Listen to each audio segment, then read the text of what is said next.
Coming up, an update on the war on COVID from the University of Kentucky Hospital.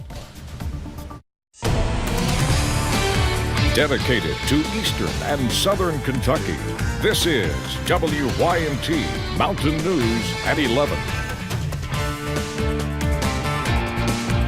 Good evening, I'm Steve Hensley. New COVID case numbers are beginning to decline, but many hospitals are still in overdrive with patients suffering from the virus.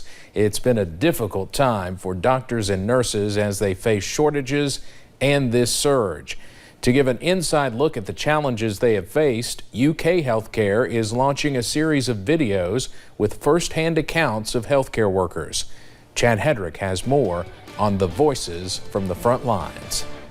For more than 18 months now, these men and women at UK Chandler Hospital have faced COVID-19 head-on. But COVID is something entirely different. We throw everything we have at it, and we still lose patients anyway. Day in and day out, the frontline workers are treating patient after patient, watching as many suffer. In the emergency department, we're used to dealing with large numbers of people. We're used to dealing with a lot of patients coming in. What we are not used to is as sick as so many of them are. At the onset of the pandemic, the emergency department was seeing as low as 120 patients a day. Now it averages 270. As of Wednesday, the COVID unit has 136 patients. Only 30 are vaccinated and 6 are unvaccinated children.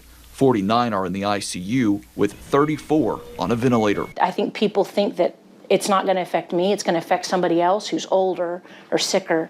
But it knows no boundaries. In a series of videos UK Healthcare will be premiering, they are following frontline workers and highlighting their perspectives, even the traumas of seeing patients on a ventilator and the weight of the circumstances. I struggled, and my husband was like, "Why are you so fixated on this?" And I was like, "Because it's going to happen again. This is not going to be the last person who comes in very sick." They hope these videos can open some eyes, roll up sleeves, and ultimately save lives. The best thing that anybody can do is help us save you by taking a step to help save yourself. These deaths are preventable. That was Chad Hedrick reporting. There are services available for staff feeling overwhelmed by the pandemic and the work. One is their SOAR program, which is a team of trained peers who provide supportive care for those involved in a traumatic event. UK Psychiatry launched the REST program during the pandemic, which provides staff with stress reduction and coping skills. Let's go to some breaking news now coming out of Bell County. State police tell us they are investigating an officer-involved shooting tonight in Bell County. They say they were called around 8 o'clock this evening to investigate some sort of incident involving Middlesboro police. No other information has been released, but we will update this story on WYMT.com as soon as possible.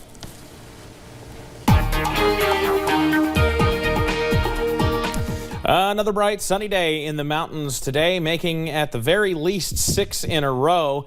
If you don't count the few showers we had last Saturday, we're on quite the winning streak when it comes to the weather. We still have a couple more days to go. I-64 camera this evening. You see Moorhead has cooled off quickly into the mid-60s as of right now. I-75 at Mount Vernon, traffic moving smoothly there as well. Maybe a little bit of that fog trying to develop, but otherwise we're in good shape. Temperatures out there right now, most of us down into those low to mid 60s out there. A few upper 60s. Jackson still at 69, 68 Pikeville, but most of the rest of us falling at least into the mid 60s, if not the low 60s already. It is a clear sweep on satellite and radar. A few clouds trying to push into the Cumberland Valley as we've been watching on Future View throughout the evening. So that's something we'll be keeping an eye on. Still, mostly clear skies expected overnight. Just some patchy fog late with those lows in the upper 50s. We got more sunshine on the way before a couple of showers could try to work back into the forecast coming up in just, I'll have the details on that coming up in just a bit. Steve? Evan, thank you. Police say a married couple was arrested early this morning on drug charges after being found unconscious in a car.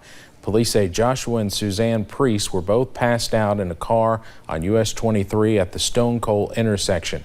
The officer who made the arrest reported the car was still in drive and the driver's foot was on the brake. The officer also said there was a baggie containing suspected heroin in the car. Joshua Priest was taken to Pikeville Medical Center where he refused to submit a blood test. Suzanne Priest was taken to the Pike County Detention Center. The Kentucky State Police Critical Incident Response Team continues to investigate a July shooting that involved KSP troopers from Post 13 in Hazard. Police released more details about what happened today. While responding to a call in the Cary community of Knott County about a stolen car, Trooper Bradley Couch noticed a car that matched the description and made a traffic stop.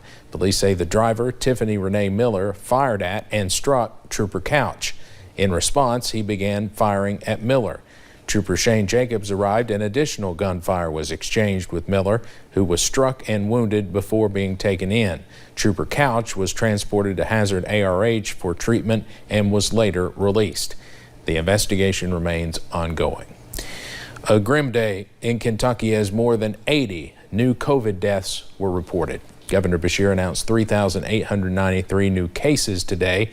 That increases the statewide total to 688,861. There were 82 new deaths reported.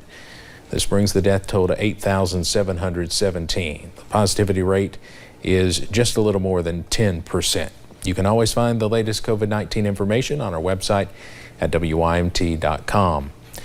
Grace Health is receiving national recognition for its improvements in cardiovascular health for patients. WYMT's Jade Saylor talked with Grace Health CEO and Clinical Director in Corbin today.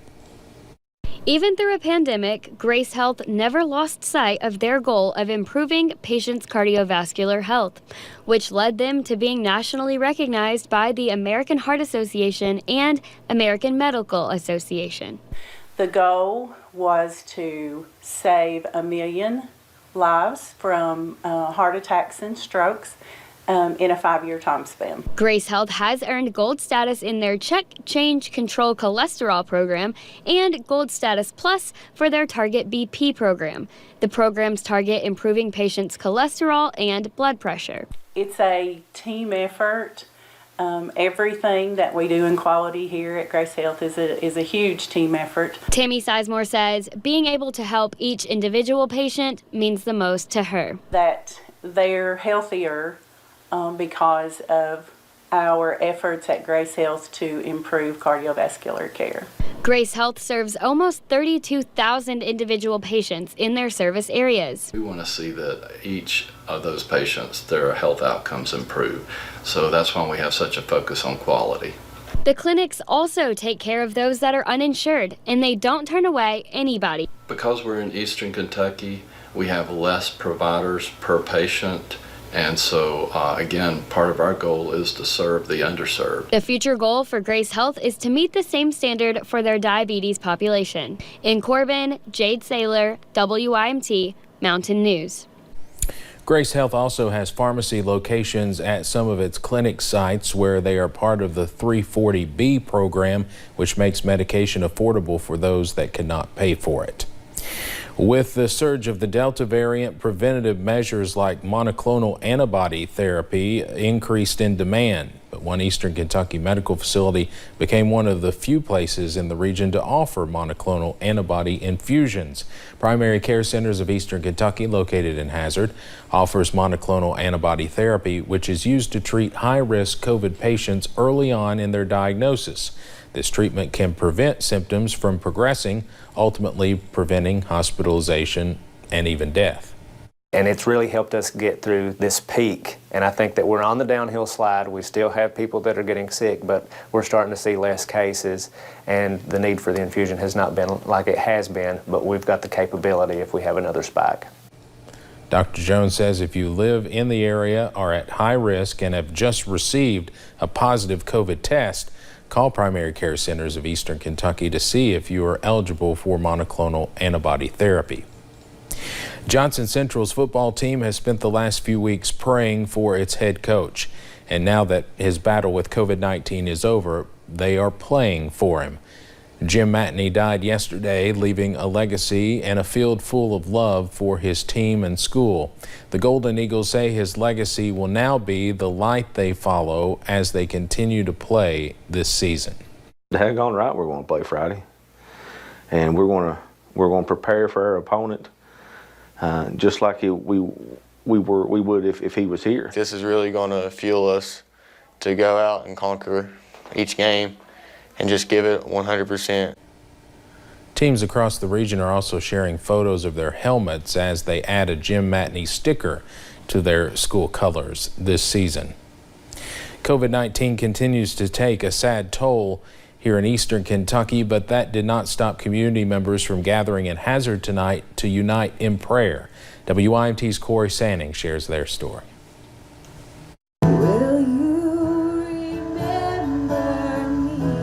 Uniting a community during a difficult time. I'm very, very excited to meet new community members and just bring something good to our area. People coming together for a community vigil Wednesday in Hazard to honor lives lost to COVID-19, while also offering defense against the virus. When somebody loses someone in their family, it's someone's mother, someone's brother, someone's sister, someone's spouse. I mean, there's many people that we have lost in this area. Josie Couch is still recovering from COVID-19 and recently lost her mother due to COVID complications. Still having symptoms like the long-term effects from COVID, but I am getting better and I am on the road to recovery, and I'm glad. But she is rejoicing in the chance to join hands with the community. It's not the same thing when you FaceTime someone as being able to be in person with them and be social, you know, with someone. And it's been a very difficult couple of years for this whole community. As officials hosting the event encourage people to use two defenses to slow the spread. There's no better way than with prayer and vaccination. Offering shots and prayers in hopes the community will overcome. In Hazard, Corey Sanning, WYMT Mountain News. For those that missed the vigil, ARH officials say you can still get your COVID-19 or flu shot at the ARH Medical Mall. If you are looking for a job, Sykes in Perry County is certainly hiring. Sykes became a part of the Sitel group back in August.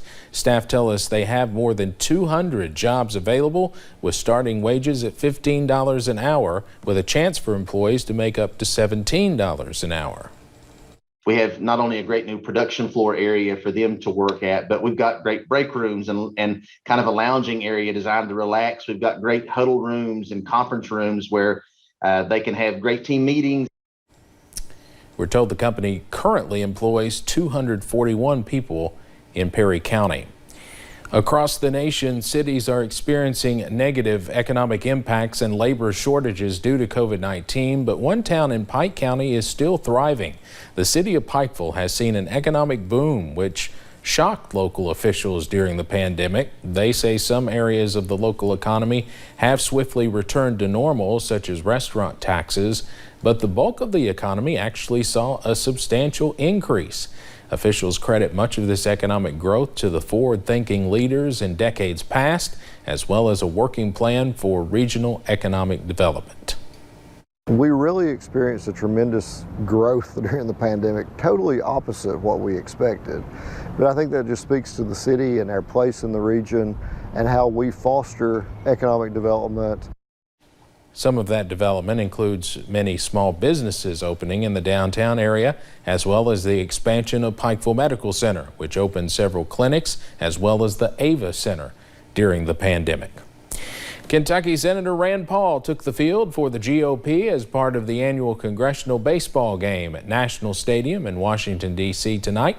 The game, which was canceled last year due to COVID, has been held for more than a century and is used as a charity event to raise money for the Congressional Sports for Charity Foundation, which contributes to several D.C. charities. It was a close one tonight, but the Republicans beat the Democrats 13-12. Coming up at 11, a woman survives a gruesome accident at Lake Cumberland thanks to the kindness and quick action of a complete stranger. Now she wants to find the man who saved her life. Shout out to the senator, by the way, for that WKU jersey. Out there, weather-wise, a bit of a late summer feel out there. I'll break down how long we look to feel like early May rather than late September coming up.